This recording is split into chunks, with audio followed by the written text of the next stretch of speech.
Rugged, lightweight, comfortable, handcrafted rockin' leather boots. Made to work all day and be out all night. rockinleather.com. Introducing the Rixie Generation 2 Dog Stand. Lightweight, collapsible, and engineered for versatility. This stand is built with a laser-cut powder-coated steel frame, tempera aluminum legs, and a durable Duramesh fabric. Weighing just under 8 pounds, it's effortless to carry and set up. With a working load limit of 120 pounds, it attaches to nearly any tree. Available now at rixieoutdoors.com.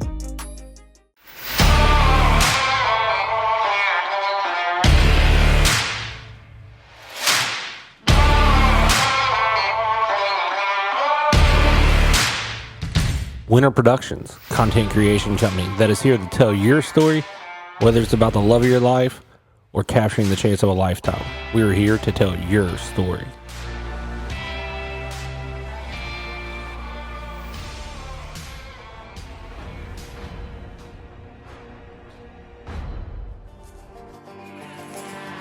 Welcome back to another episode of Life Between the Volleys, brought to you by Rockin' Leather, Dirty Duck Coffee, Rixie Outdoors, Winter Productions, and KS Waterfowlers.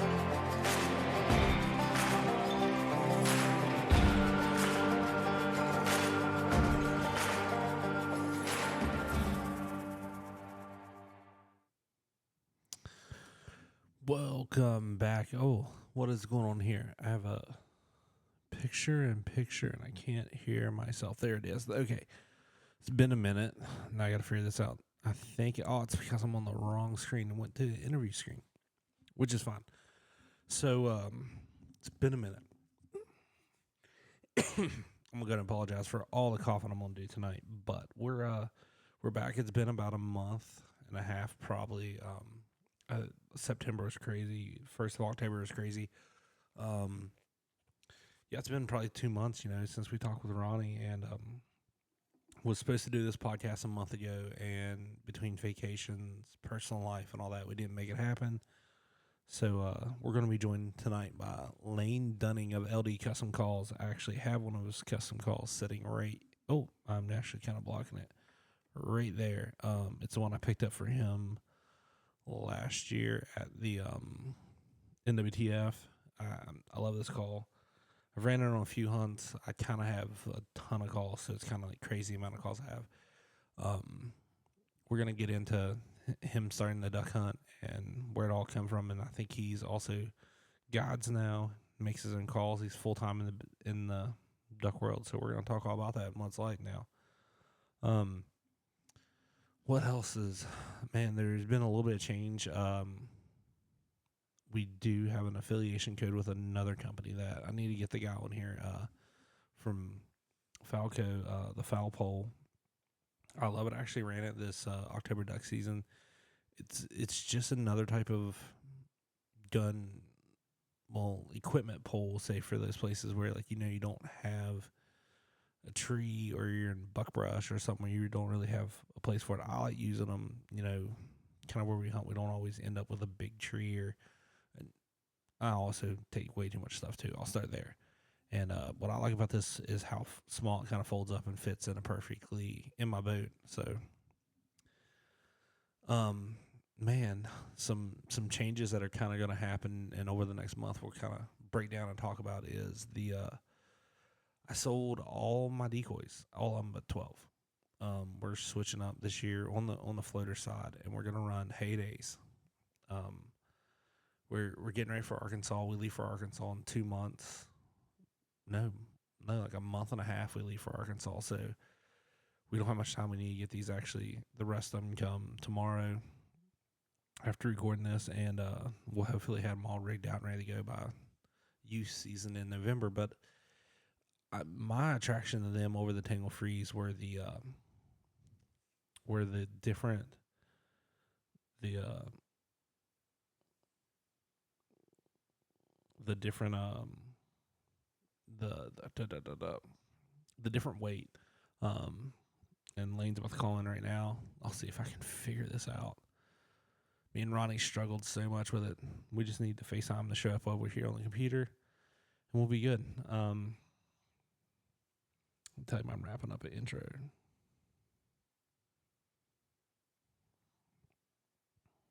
Man, he was awesome to talk to at NWTF. I'm kind of excited about this. But yeah, like I'm excited about the weight of them. I think a dozen of them go at like 10 pounds or something, like 15 with the keel weights in them. Versus a dozen of my old decoys were going at 40 pounds. So I'm running 3 dozen at the weight of 1 dozen, which is kind of big for me because I was running 4 and 5 dozen in my boat. And if you're running that much, like if you're cutting 100 and some pounds, that's nice. I need to lose a little bit of weight myself, but anytime I can cut some extra weight in my boats, it's pretty awesome. So that's where we're at now. I'm kind of excited to see how they go. They look great. They're light as a feather, and they're in the boxes in the garage right now. Well, ones have shown up, so we'll get the rest of them, get them rigged out, and we'll get ready to go. Tonight I'm not going to be drinking bourbon. I'm actually drinking some of the Dirty Duck coffee, the Missouri boat ride, in cold brew fashion. My wife made it, so that's what we're drinking tonight. But we'll be back in like just a second when Lane gets on here.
Can you hear me now?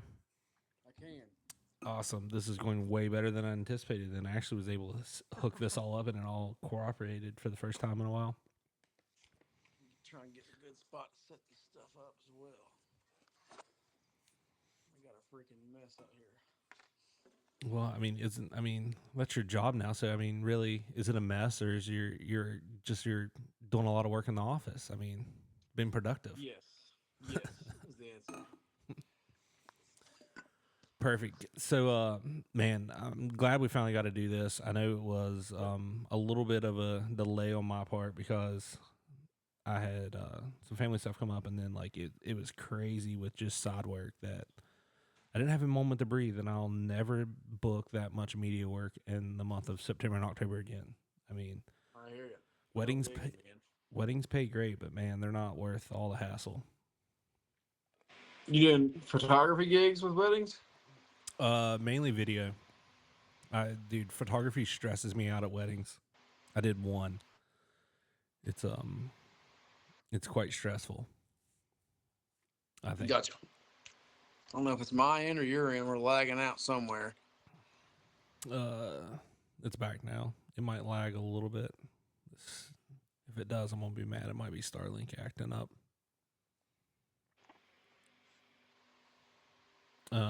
But you can hear me all right, right? Yeah. Yep. Okay, that's perfect. Well, Lane, let's kind of because I don't want to hold you up all night long. I know you're a busy man. You're getting close to duck season down there. Why don't we go ahead and start with like kind of just breaking down kind of who you are and how you got in the waterfowl. Yeah. Lane Dunning from Southeast Missouri. Started waterfowl hunting probably, I believe it was around the age of 11. A buddy of my dad, he duck hunted like crazy, and they worked together. And my dad has no interest in it at all, and don't know why, but I wanted to go give her a whirl, and it's kind of the same story to tell every time. I seen one duck that morning, and it set its wings up, which I thought. I mean, I've watched a gazillion YouTube videos, and before I even got to go hunting, just to see what it was all about. But I was in love with it already, but I hadn't ever seen it. And like I said, I seen that first duck set its wings, and I got to take my first crack at one. I missed, but I don't know what it was. I was a kid, like I said, and the first thing I did, I was like, Dad, we got to go to the a local hunting store. Several other kids, they had duck hunted plenty, and I had to go. I was like, Dad, we got to go to the store and get one of these Drake pullovers right now. I'm in. I don't think I took that Drake quarter zip jacket off probably for freaking 3 years after. I was hooked, and I mean, ever since then, dude, it's just been I guess a long, yeah. It's all I've thought about really since. I've never gotten away from it. I mean, it's crazy because I got introduced through my my brother-in-law, and he got introduced in college at Wyoming, hunting out there. So with a bunch of boys from California, they were all on the rodeo team together, and that's what those guys like. He got there to show up, and the first night he was there and started meeting these guys in the fall semester. These guys are like pulling out decoys. They're like, "Man, we need to go here and here and here and look." And he's like, "What are y'all doing?" Like, "Oh, we're going duck hunting." And he's like, "Duck hunting? Like, where out here? Like, this is big game country." And man, they got him hooked, and he come back and kind of showed it to me. And I mean, it's the same way. My dad's not really into it. He's kind of like, it's whatever. He'd rather go like catfish or something if we're gonna go out on a cold day. But man, it's a very addicting sport, and I can't nail down why. It seems like it's different for everyone. For me, it's not deer hunting. You're not by yourself. You're not like all the camaraderie, all the jokes that are happening, I mean, it's just more. I don't know, man. It's just like more cutting up and more fun. It seems like. Absolutely, yeah. My dad's a deer hunter, and that's where I, started hunting in general. I started deer hunting, and truthfully, I mean, I went with him quite often, but I never really liked it. I wanted to hunt, and I guess it was, I don't know. Like I said, just out of the blue, I wanted to try duck hunting, and haven't looked back since. Like you said, you don't have to be necessarily quiet the whole time. I mean, obviously, you know what I mean, but like you can crack up and hang out with your buddies and freaking sometimes you're lucky enough breakfast in the blind. Just it's a good time aside from the hunting itself, but the action alone of waterfowl hunting is obvious. I mean, I guess not obviously if you haven't gone, I guess you probably wouldn't know, but totally different ball game. I mean, I tell my dad all the time because he tried to get me to go deer hunting and stuff. Because my little brother's starting to get into hunting, and that's what he's doing now is deer hunting. He's asked me to go plenty. I was like, dude, I'd rather sit in a duck blind and watch ducks fly to a different county all morning long than sit in a deer stand and watch squirrels run around. I'm like, I can't do it. I I agree, man. It's something about it. Like, I mean, my dad doesn't deer hunt as much anymore, but he was an avid bow hunter us growing up. I mean, that was the thing. Like, we bow hunted nonstop. I mean, that's where all this media stuff come from for me was like we loved Dan Fitzgerald, and that's what he bought like the first camera for us to film with and stuff. And I mean, it was just a passion from that point on. But man, like deer hunting is just like, I don't know, man. It's just so quiet. So I've never, like, the only fun time I've ever had in a deer stand is when I've like been filming with someone and it's like there's two of us there. Like, I mean, if it's just me there, I'm honestly not enjoying it. I'm ready to go back to the house like 15 minutes, and when I wake I will up, I don't even say want to get out. I went deer hunting during our split last year. It was our rifle season. I was like, heck, we ain't got nothing else better to do. So one evening, me and a couple of guys that I guide with, they just came and hung out. I was actually at a spot where I basically sat on the front porch of the guy's cabin, looked over a field. So we were sitting in rocking chairs. I mean, there was zero chance we were going to see a deer. It was fun. We were being complete idiots. I was like, there's no way we're going to see anything, which we didn't. But that was the funnest deer hunt I've ever been on for sure. But if we were duck hunting, it would have been fine. Yeah, I mean, it's like you can go deer hunting and see a ton of deer, and I think you can go duck hunting and see 5 ducks, and it's more fun. In my opinion, I agree. Yeah, I mean, Some people would definitely disagree, but yeah, but to each his own. yeah. So I mean, you got into duck hunting and stuff, and growing up. So like, when did you get in? So I assume you started guiding before your call making come about. So like, how did that get started? I mean, you're not very old. No, yeah. So, like I said, started duck hunting about 11, probably, I don't know, 13, 14. I mean, obviously, duck calling is a big part of duck hunting. And I got into duck calls, and I was buying every freaking call I could at the time anyway, just trying to learn and whatnot. And um, Bandit had a line of calls at the time, and I always watched Keith Allen. He did a bunch of sound file clips of like the different calls they had in their lineup. And when I was watching YouTube videos trying to figure out how to blow a duck call, he'd always pop up on there, and uh, just his style of calling caught my attention. Well, then that turned into me wanting to buy one of the Banded calls. Well, like I said, 13 or 14. Um, Turns out my mom, I didn't know it, but Keith lives in my area. I didn't know it at the time. And my mom worked with his wife. So Christmas Eve come around, and I get a knock on the front door, and I open it up, and freaking Keith Allen's standing there. And my parents, like I said, they knew him, surprised me with some calls, and I thought that was the coolest thing ever. And he invited me to come work in the Banded call shop in his garage that summer. So I did that all that summer, and pretty much did whatever I could, paint filling logos or packaging calls. I didn't really do any tuning, but I thought that was the coolest thing ever. And ever since then, that's, like I said, I was already kind of infatuated with duck calls and duck calling, but that like really lit a fire under me. And ever since then, I've always wanted to make calls, if you will, but I never really pursued it until, well, I was probably 19 or so. I bought my lathe 1920, which 4 years ago. So like I said, not too long ago. I started guiding and whatnot and contest calling. And what really struck me is I'd always wanted to do it, like I said. And I have a good buddy now, who I met at my first calling contest. And he's my age. And like I said, I'd already thought about it. I was kind of looking into it, like legitimately, like buying a lathe, but I had no clue what I needed to buy. It's just, there's a lot of stuff to it. And like I said, met the guy. His name's Louis Eckelkamp. We were sitting in the bullpen, and we just got to talking. I was like, what kind of call you blowing, blah, blah, blah. And he's like, I'm blowing my own. I'm like, no way. I thought that was super cool as well. And after the contest, we just kind of hung around, and he lives a couple hours north of me. And like I said, we hung out and got each other's phone numbers, and he sent me pretty much the whole list of, or quote unquote, a really good starting point.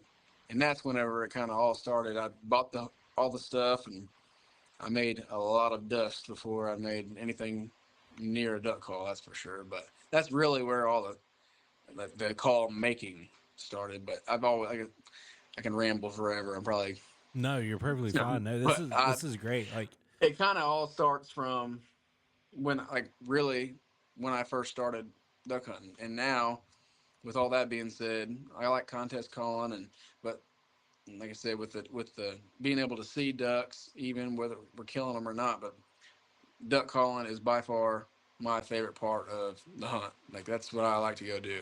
If I can go, if I can go sit in a pit and trick a duck, I don't have to pull a trigger. I'm perfectly fine with, you know, that gets me going.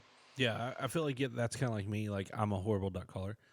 Um, but like, it's like for me, like I don't have to like if I can take my dogs and they get to pick up a duck, like I'm really content. Yeah, I'm not really getting to pull the trigger. Like, I'm fine with it. Like, to me, like, you know, like that was a successful hunt for me. Like, her getting one of my pups or my older dog getting to pick up a duck. I mean, yes, I wish I was more uh had a better ability with my duck call. It's just, I don't know, man. I don't know how you guys do what you guys do with these things. I freaking um I mean, it is like, and like, it's funny because like I hear all these guys, and like it's cool getting to meet the guys like you and Forrest that make your own calls, because you guys are like, so you can actually like carry a conversation with you guys and talk to you guys about your calls. But like, it's like, man, like, how in the heck do you guys do some of those notes? I mean, like, contest calling is like another level of calling. And I know it's not like you're actual calling it ducks, but man, the all skills and able to control these calls are impressive. appreciate that. I Yeah. do. So I got your one that we got here from NWTF. It was, Mhm. I don't know what number this one was, but it was like 132. So how many duck calls have you made now? Do you know that number?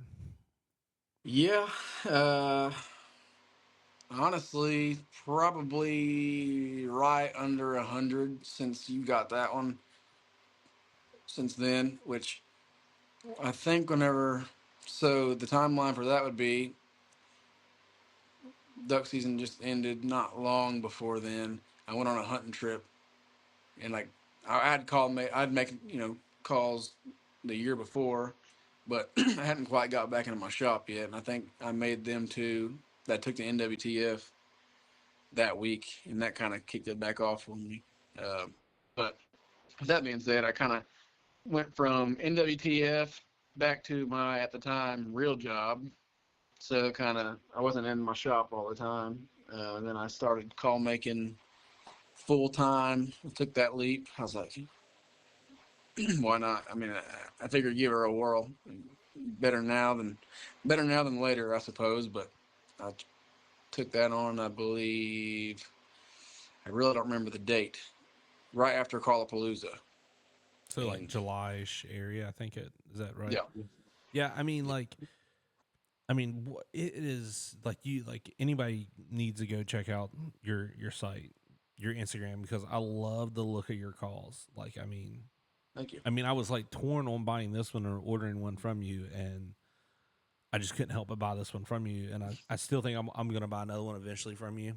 I mean, Sweet. it kills me when you guys turn out all these pretty calls, and I'm like, I don't have enough money to afford that.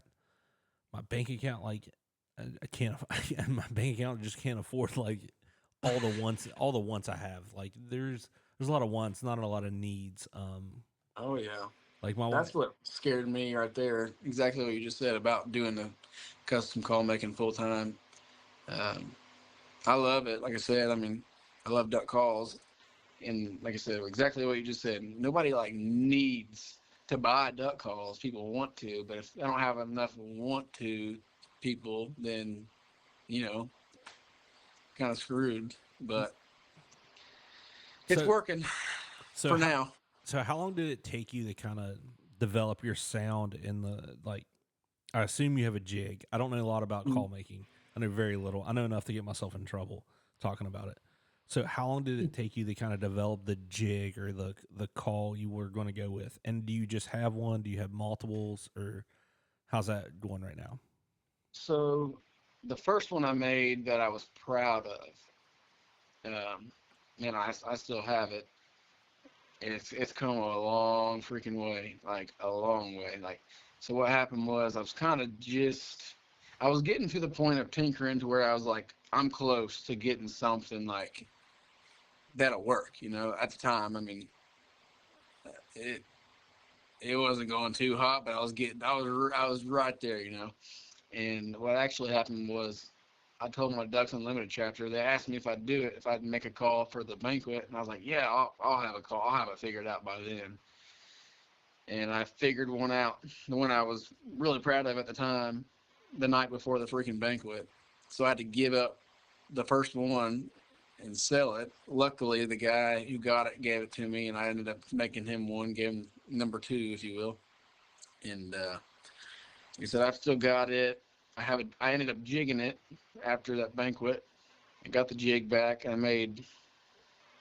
really don't know exactly how many off of it, and I don't know why, but I mean, I'm glad it did. Something just like clicked. I was like, this isn't it. Like, I gotta go back to the drawing board, and I took a lot of influence from it, but I've now, and it still progresses. It still progresses. It really still does. I'm still figure out little things to help make it better. But with that being said, at the time being, I ended up taking a lot of influence off that jig, made an insert, and I was kind of stuck on a couple little things. And luckily enough, I got some buddies in the call making community. Everybody seems to be pretty, I'm sure a lot of the guys are pretty helpful, pretty good guys. And Yeah, I mean, everyone in that industry seems like, honestly, there's no one. It's the complete opposite of coming from the deer industry. When I first came media wise, everyone's kind of for everyone. No one's out for anyone. I mean, yeah, there's probably bad blood yeah, somewhere, but it's not it's not. Yeah. it's nothing no one's not going to help anyone, and that's what's crazy. And I asked that question because I have two of Forrest's calls so far, Mhm. and when I got the second one, he's let me know what you think of that one. Well, I blew it, and I was like, man, this thing's seems a little different. The feeder was easier for me and stuff on it, and he made a comment on a podcast that I heard after I had that call in my hands that he'd done some changes and changed up the jig to kind of fix some of that trouble. And I fear you get the same influence from people that buy your call. I mean, it's easy to reach back out to you and talk to you and be like, hey, Yeah. I'm having this trouble or this trouble. Oh, yeah, I love getting input. I mean, I'm sure all call makers do, but I like to see where I stand for sure and what I can do to better it. Yeah. Yeah, I mean that was I don't know if you've done much tuning for someone when they get a call from you, in person tuning. I don't know if you've done any of that, which you probably have for buddies. But that was one of the because I met you at NWTF, and then I bought two calls off Devin, one for me and one for a buddy. And that was the scariest thing Devin made me do was blow a duck call. None of you guys were paying attention. You're all over in the corner. I hope you weren't paying attention because blowing a duck call for him was bad enough. And I was like, man, I would have felt dumb blowing this call for anyone. And I mean, it's just and I feel there's a lot of guys like that. They won't step up to try to get help when you're at an event, because if you were at Callapalooza and you had calls there, you could easily help guys tune them. And that's something I think a lot of guys need to understand. The small shop guys want to tune the call for you because Absolutely. the better you can blow it, the better it's going to sound for them, look for them. Mm-hmm. They're going to sell more calls. I mean, there's a ton of stuff you can do. Absolutely, for sure. I had a guy, one of my old college roommates, come by my shop tonight. I've actually got about 100 acrylic calls sitting next to me right now, and he wanted to come snag one before I put them all up for sale. I told him I'd hold him one, and he's like, I want you to tune the call for me, which obviously is fine, but he's definitely gotten better on call. He's practiced quite a bit, and he's like, I want you to tune it for me. Okay. I had a couple other buddies over here. Actually, one of them was Michael Steinmeier. He's a freaking 2-time world champ. Yeah, okay, yeah. I've heard of him. And he's like I said, he's like, please, can we work on it? Which I was like, yeah, absolutely. He didn't even bother blowing. He's like, yep, I'll take that one. I'm like, you don't want me to? No, you're good. I'll catch up with you later. I was like, dude, you're fine. But he didn't. He wouldn't do it.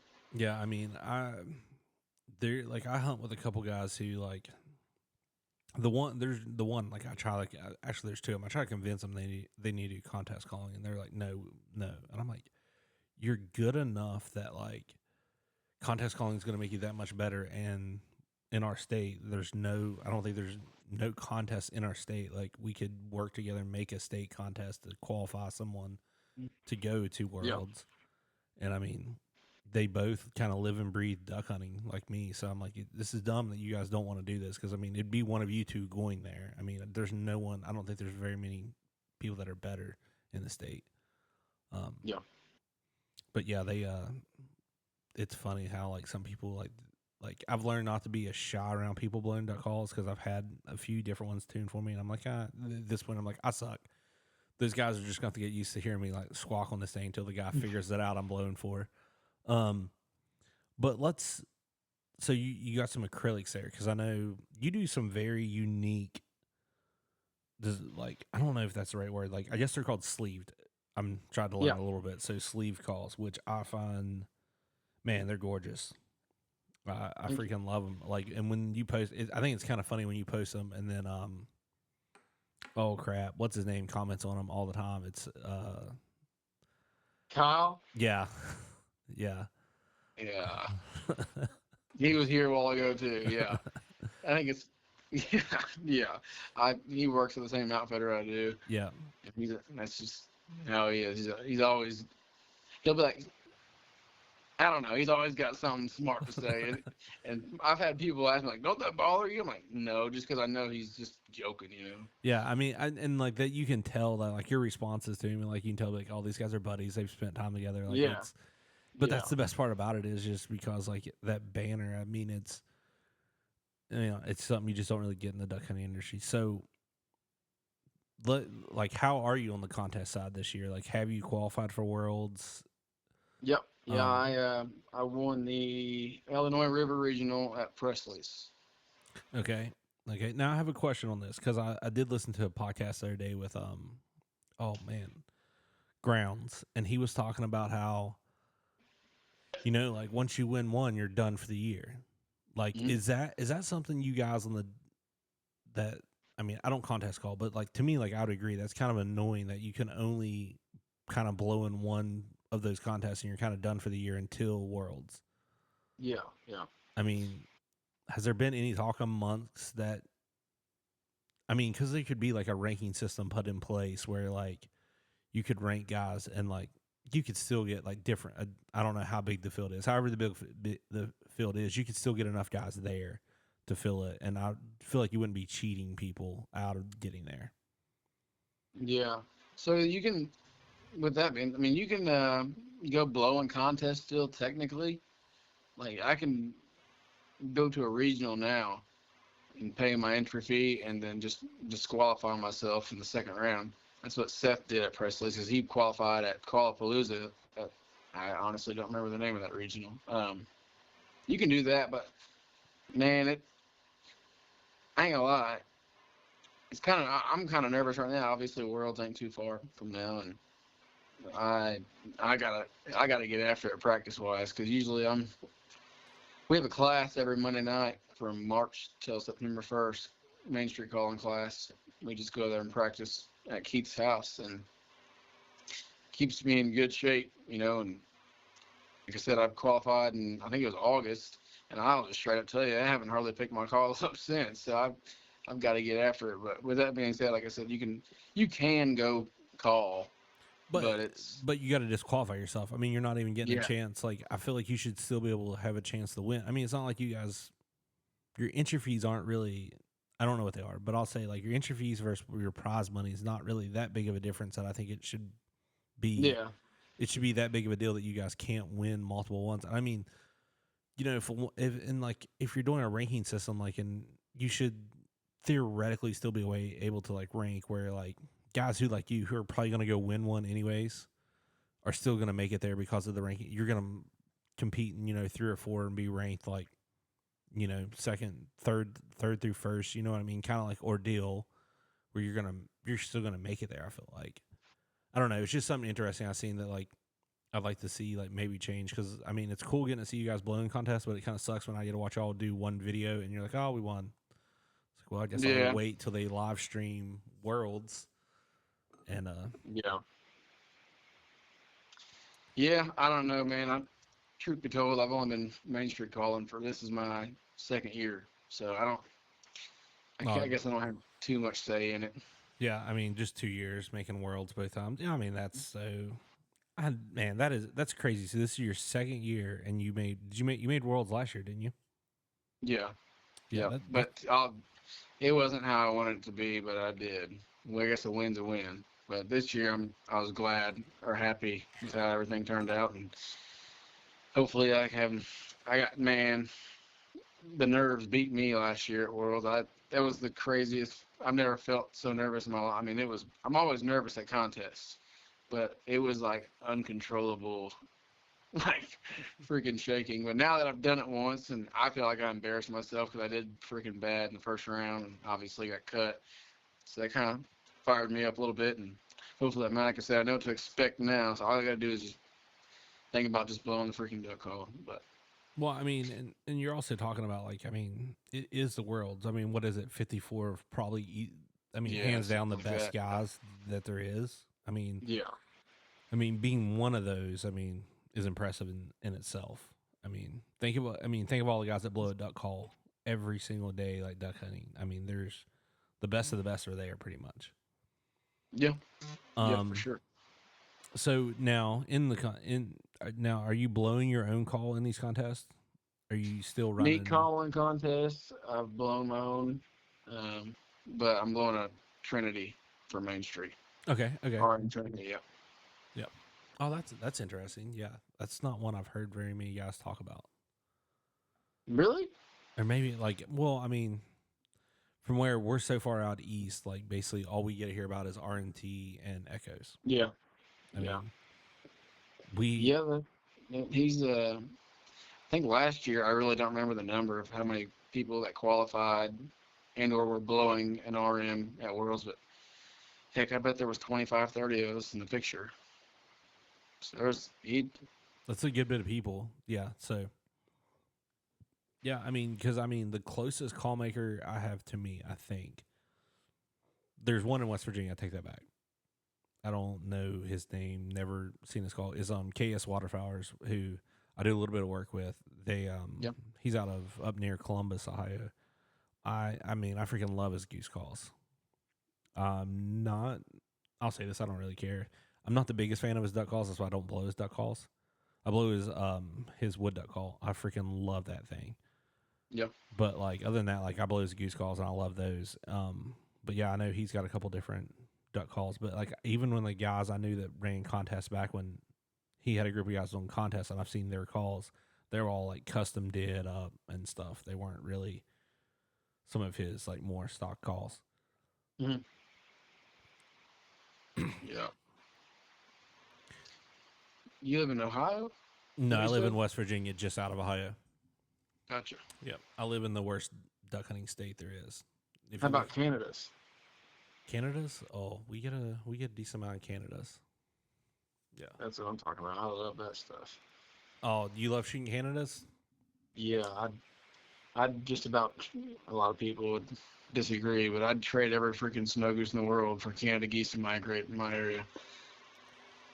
Yeah, I mean, I would not take it. We get like 100 snow goose specs mix, and I hate those stupid things. I won't even bother. Even somebody will pick it. Like there'll be different people pick one off here and there, and that's it. The rest of them are all adults, and they're pains in the asses.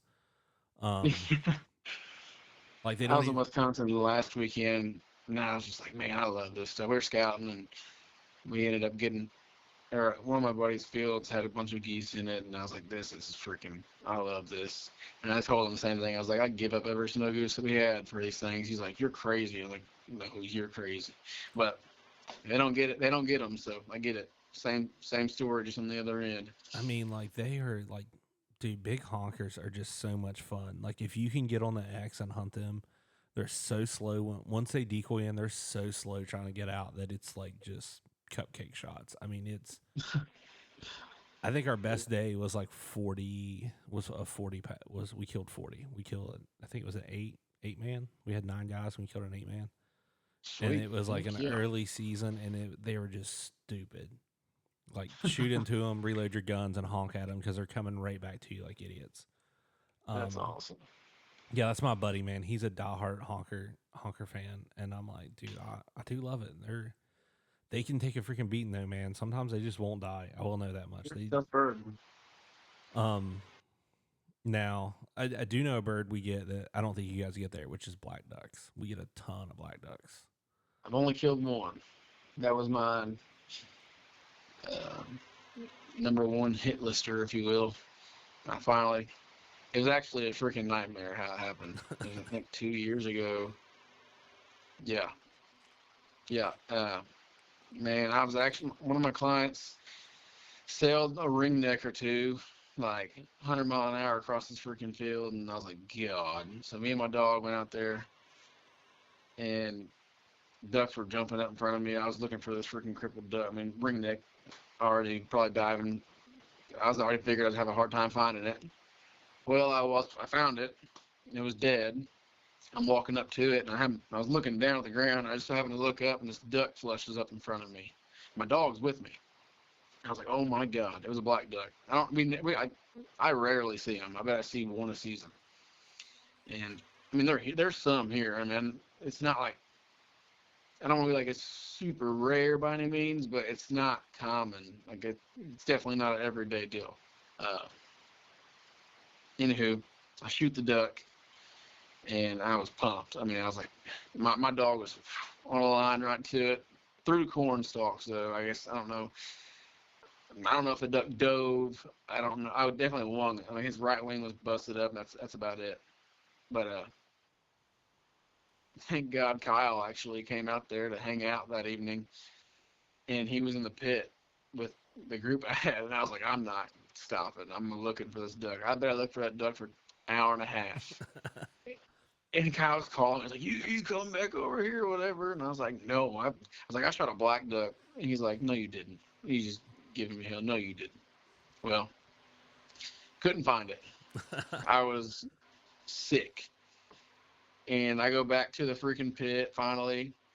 Probably like 30 minutes of shooting light left. And I was telling them all about it. You know, and my clients, I don't know if Kyle told them to do it or if they were just, giving me a hard time, like, no, you didn't shoot a black duck, you didn't, blah, blah, blah. And I was already frustrated, and I was like, yeah, I did, dude. Like, I was like, trying to prove my point, whatever, and then this ongoing joke, I guess. Get back to the lodge, same stuff. Yeah, I know you definitely didn't. There's probably a mallard hen, blah, blah, blah.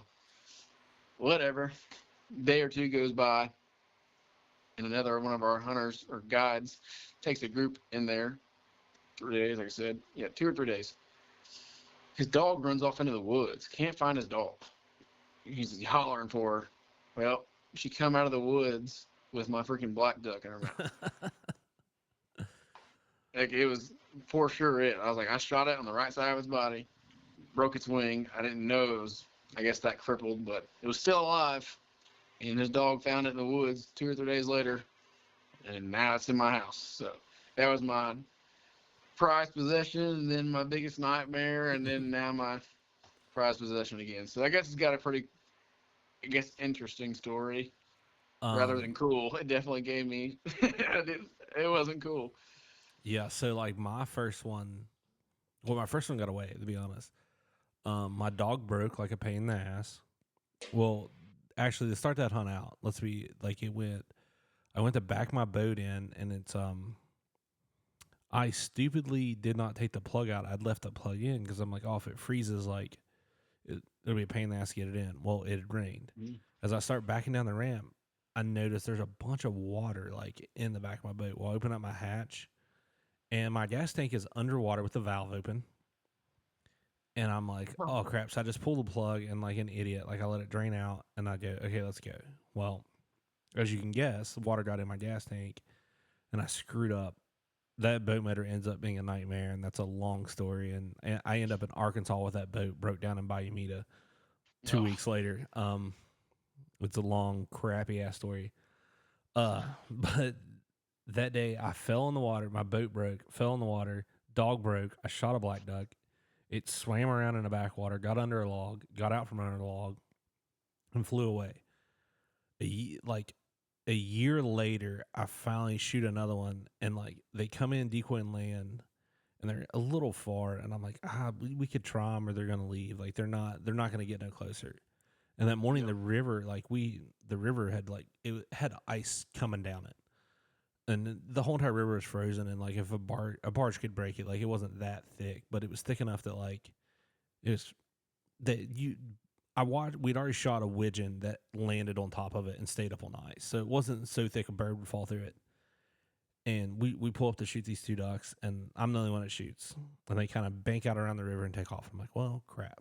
I was like, we'll go look for it whenever we go leave. Like, I don't want to go drive around right now because we'd shot a widgeon, a pintail, some teal. Like, I was like, I don't want to screw up everybody's hunt. We're getting to shoot some kind of weird stuff.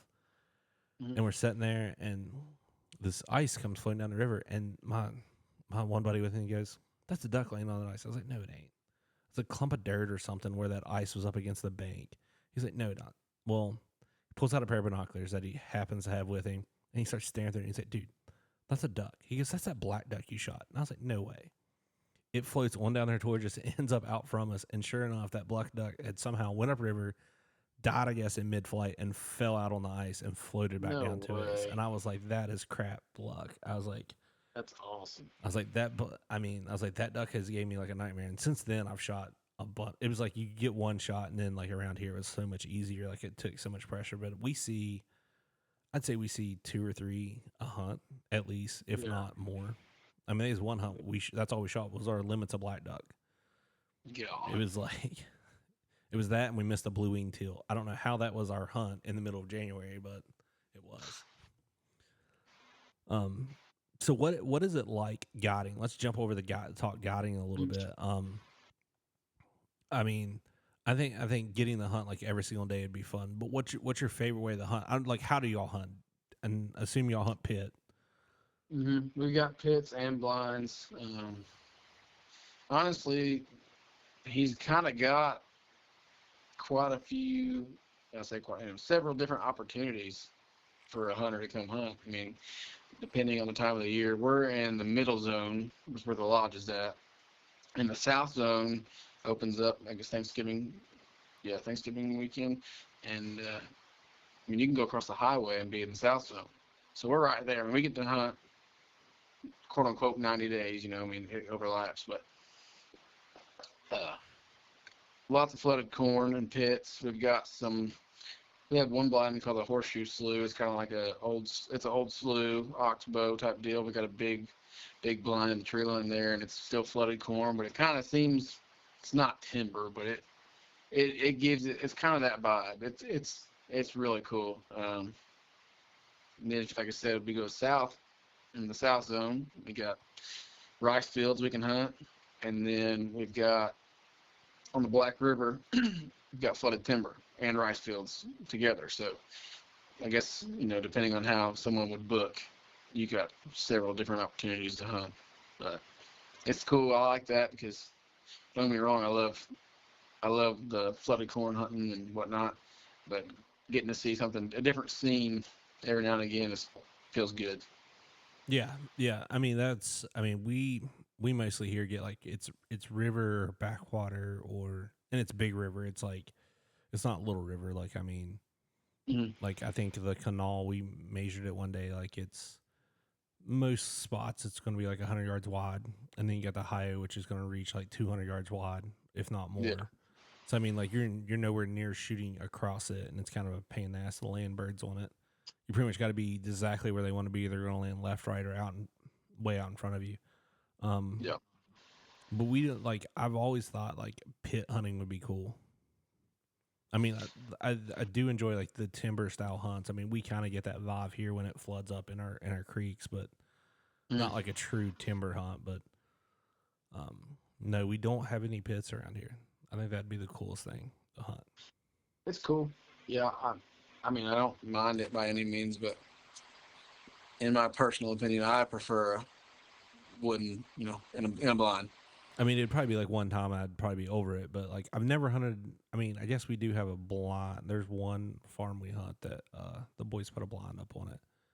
Yeah. But other than that, yeah, I mean, we're normal layouts, A-framing or just Man, I trees. don't know. I don't mind hunting out of a layout, but gosh, I don't think I could do it every day. It sucks. I hate it. I'm not a little guy, and I don't like it. But we got one place that mom and buddy can hunt that it's pretty much the best way to hunt it is you got to layout hunt it, and Yeah, it's so annoying. I hate it. yeah. But so what all so you went up to Wisconsin, you said goose hunting. Mm. Is there anywhere else Yep. you're going to get to go hunting, or I mean, once you start guiding, are you pretty much going to be stuck there? Pretty well. Yeah, pretty much. Once season's over with, maybe, probably not, but maybe during our split, which is here in a few weeks, we might do something that's like last minute. Like, oh, we should holler at this bud here to see if we can just go freelance somewhere or something half-ass close and just to keep hunting. But for the most part, yeah, we start here on Saturday and we'll run until January 31st. So I'll pretty much be stuck doing that, which I'm totally cool with. But I do like to go out and travel, and me and a bunch of my college roommates, we used to go on a hunting trip every year and try and hit a different state. And we've been fortunate enough to do a lot of traveling, and I love it. I love getting to see new stuff. Yeah, I mean, I think that was pretty cool. I'd like to go to Wyoming sometime. We have a weird, so our season's up here, like it's freaking weird. We've already had our first split. We had it like back at the 1st of October, which is super crappy. It sucks. 90% of the people in the state complain about it because you get to shoot wood ducks and that's it. And then we don't have a teal season. And then we have an early goose the 1st of September, which keep it, leave it doesn't really affect me. I mean, it's fine. I mean, it's early goose, so it is what it is. I mean, it doesn't count towards our days, but it sucks that we lose 14 days in October for wood ducks, basically. Yeah. And then we have 6 days coming up in November, a month, and it's this freaking even pisses me off more. It's a Monday through Saturday, so like I have to basically take a day off work to be able to hunt one of the days to get 2 days out of it, and then we won't open up again until December 23rd. So we're like super late before we get to open up because of all this like front end stuff. But that's kind of why I've chose to go. Like last year we went the 1st of December to Arkansas for their second split, and that's what we're going to do again this year. Just because there's nothing going on here. Our goose season comes back in then, but I mean, as much as I like chasing honkers, like it would be. I mean, it sucks that like sometimes like it's not that cold yet. There's not a pattern, so there's no reason to stay in here when we can go try to shoot ducks in Arkansas at least. Yeah. Yeah. I went to Wyoming, I think it was 2 years ago, towards the end of our season. It was really cool. It was awesome. I didn't get to shoot because I cut my damn trigger finger off damn near the day before I left for the trip. We were brushing an A-frame, and my buddy was using a hedge trimmer, and I reached in there to grab the brush, and I grabbed the damn hedge trimmer and went straight to the emergency room. It was stupid. I was so pissed. My doctor's like, yeah, you can shoot. That's fine. Your stitches ain't going to come out. I was like, you're out of your mind. I'm not pulling the trigger. I shot with my middle finger for the rest of the season. But I didn't take my gun. I didn't take my gun on that trip. I was like, I'm not going to try it because if I the action hits my trigger finger or something and blows these, I just couldn't do it. I was in pain. That's the first, I never had stitches before. I've never cut myself like that before. And I was like, I'm not doing this again. I can't do it. But I took my camera out there and just took pictures and blew my call and whatnot. And that's what I was scared of because, like I said, calling's kind of my favorite part of it. But in Missouri, I didn't buy a license. Like I said, I didn't shoot. I was like, I'm not buying a hunting license. So I called the game warden because in Missouri, if you don't have a license, you cannot partake in the hunt. And I talked to him, and he's like, yeah, I mean, you're good. He's like, how am I supposed to tell a grandpa that doesn't hunt, that's taking his grandchild hunting, that he has to have a hunting license if he's just blowing his call? I was like, I don't know. It's your job. It's your job, man. I just want to know if I'm good or not. That's a weird rule. I've never looked into that here, but I mean, that would make no sense to me. Like, I don't think you should have to have a license if you're not pulling the trigger. I mean, it's no difference than. I mean, you're not really doing anything. It's bird watching at that point. It's legit bird watching, which me and a DNR officer went around one time about the word bird watching and hunting license, and we're not getting into that. He ended up saying he was right and handed me a ticket, and I was like, I feel like you're wrong. That was a There's dumb a lot of high school gray moment. areas, but I'll leave that be as well. Yeah, there is way too many gray areas. But no, what part of Wyoming did they go to? I think my brother-in-law and them are going to Laramie, back to Laramie this year. I can't remember the town. It's the Nebraska line. Yeah, I keep getting confused how those states are laid out there half the time, anyways, because I didn't realize Colorado was below Wyoming at one point in time. I was like, I'm pretty sure it's to the right, and they're like, no, it's south. I'm like, No, I did go hunt the Snake River in Idaho. I think the year before that, maybe, and I did get to hunt, and that was my favorite trip so far. I mean, it was awesome. It was beautiful there. Plenty of waterfowl. I mean, where we were hunting, it seemed like, I mean, we weren't just shooting ducks all day, but there was just constant traffic. I mean, there was something flying up and down the river all day, it seemed like. Maybe we just hit it right. I don't know, but it was freaking cool.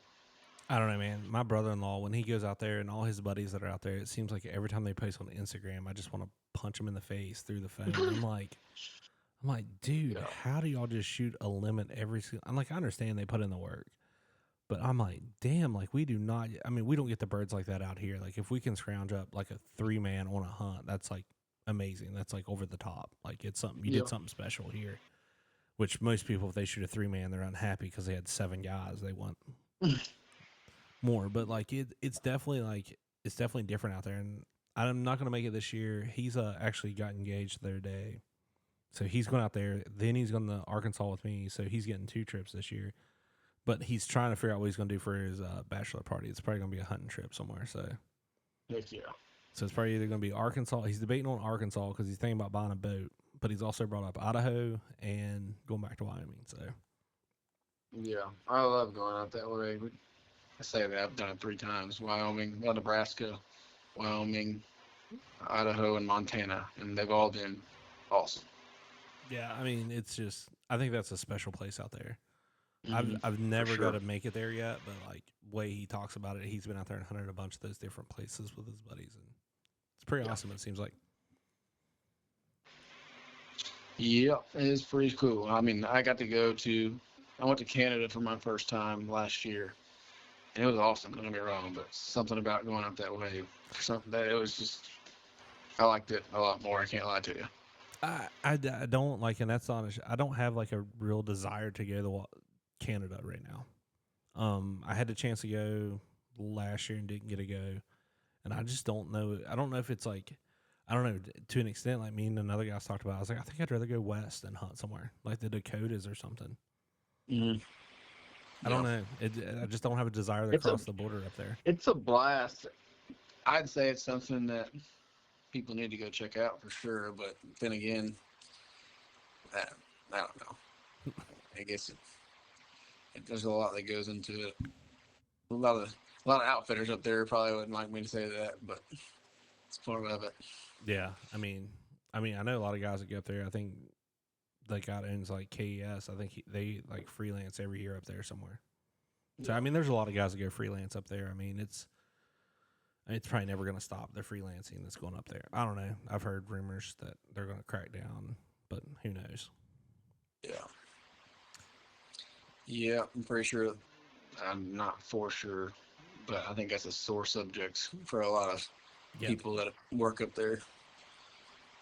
Yeah, I think it is, and I don't blame them. It makes sense. I mean, they put a lot of COVID about killed their businesses, and now you got. I think that drove more people to freelance during COVID, and that's just. I don't know. I want to see those people succeed because I mean I want to see this industry grow, but at the same time, you still can't tell someone they can't go hunt like that. Yeah. But man, we've had you on here for about an hour. I'm trying to think. Let's wrap up with like some quick questions here. Yep. That way you can get back and enjoy your night. I think you're Central Time, correct? So it's only like 9:00 your time. Am I right on that? Yeah, it's right now 908. Yeah. Okay. I always get that confused because it seems like everybody I meet in the waterfowl industry is in Central. Yeah. But so, like in the mornings, if you're going hunting, are you going to do an energy drink? I see you're drinking one now, coffee, or like a pop. Energy drink. Energy drink. That's my coffee. Which one are you going with? Because there's a couple different ones. White gummy bear rain. What? Who makes that? Rain. I don't know. I'm about to sit in my shop and do some work here tonight. I figured I better I didn't even know that one. liven up. I didn't even know that one existed. Okay, that's a new one for me. Good. Off the check it out.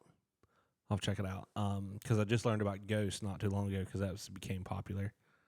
Yeah, there's some of those. I can't handle some of them. Yeah, I mean, Get me a little too wired up. If you're gonna snack in the blind, what's it gonna be? Are you doing Pop-Tart? Are you doing some type of snack cake, or what are we doing? Probably Dots pretzels. Dots pretzels. Okay. For sure. Okay. Now, every now and again, I'll get lucky and somebody that's traveled through a Buc-ee's will have some good beef jerky or something, but not me. Never been. But if I'm going to bring something, it'll be Dots. Okay. So, your blind bag, like, is it like, what's it weigh? Like, how much weight you carrying in? Are you an overpacker, underpacker? Which one's it going to be? Underpacker. Underpacker? I'm typically underprepared as well. I get made fun of at the lodge all the time. I'll show up to the field with freaking 3 spinners and 2 wings or something stupid, and I have to go back to the lodge and get freaking. It's a never ending. Okay. Like, I think I pretty well know the answer to this, but for everyone else, are you doing solids, camo, and what pattern? Solids. You're doing solid. Oh, I was wrong. I would have thought you were going to go camo. I don't. Yeah, definitely more a solids guy. I like solids. I think solids are the best. I mean, I just bought brand new solid. I have 2 sets of solid waders. I have 1 set of piece of crap waders that I'll sell to somebody from old Shitka. God, dude, I should solids for me. Okay. What are you doing? Like the browns or the greens? Mix them up. Okay. Maybe a little brown, sometimes black. I don't know. But waders are. I think my waders are like a marsh brown color. Okay. I mean, we pretty well can guess you're going to run a J frame, but are you bringing a cut down also? Nope. No cut down. I run just 1 J frame on my calls. Whatever, I guess 6-in-1 whistle, if you will, mallard whistle, pintail whistle, and a spec call. That's all I've got on me. What spec call you running? Riceland. Man, I've got to buy I got to buy one of those. I want to try one. They're good. They're good. Everybody talks about them. I might have. I'm not a good spec caller. I'll tell you right now, but the one I've got, I think it's the 1/2 inch, I believe. I don't know, but it fits me as good as it's going to get, I'd say, because like I said, I'm not super proficient on a spec call, but it's good enough. Okay. Now, we're going to get off topic real quick. Do y'all shoot a lot of specs? Because I'm dying to shoot one. Man, we've got a lot of opportunity to do so. If we get, if the duck hunting gets tough, birds get stale, if we say lose birds and don't pick any up, if we've got to go chase specs, we will, but we've had pretty good luck doing so. But typically, every now and again, we'll trick a 2 or 3 while duck hunting. Okay. But and they're fun. I do enjoy spec hunting. I want to. That's the one bird I want to shoot. I just haven't. I hadn't had an opportunity yet. I bought a spec call because we started getting a couple, and that thing's hard to blow. It's definitely not like a Canadian call. No. I quickly learned that after watching a tutorial after I'd ordered the call, and I was like, well, shit, this is probably shouldn't have ordered. I've owned 2 different ones from Pacific, and I still don't like this one. I don't think. I'm thinking I'm gonna go with a Riceland, so I'm gonna have to. I'll hit you up and get some input on yours then. Yeah, for sure. So Last question: would you rather do a morning hunt or an afternoon hunt? Ooh, that's a tough one. I mean, don't get me wrong, I love morning hunts, but I do enjoy evening hunting. But I say that probably because, I don't care, it doesn't bother me. But where I work at, we shut her down at noon. So if we get to go evening hunt, something different, something to do in the afternoon, you know. Okay, yeah. I mean, you can't beat a good afternoon duck hunt if you can get it figured out and find a spot. Man, they're pretty fun. Yeah, for sure, Well, for man, sure. thanks again for doing this podcast, man. It was awesome to have you on here. Again, I enjoy your call. I'll definitely be in touch ordering another call eventually down the road. I guess I need to wait and see what acrylics you're about to throw up. Might have to check one of those out. Yeah, yeah, for sure. Can you drop your Instagram, and I'll try to remember to also put it in the description where they can get a hold of you to order a call. Yeah, so you can find me on Instagram at gosh dang it, LD Custom Calls. My face, oh good lord, my Facebook page is just Lane Dunning. It's my personal page. And then, like I said, I got these acrylic calls coming out here soon. I'll have more information on that on those pages here very soon as well. And I'll be releasing them on a new website, which is just ldcustomcalls.com. Hey, awesome. Yeah, I'll make sure I link that also. Man, you enjoy the rest of your night. You too. I guess work on some duck calls, and I'll holler at you later, man. Sounds good. Thanks for having me. I appreciate you. No problem. Thank you.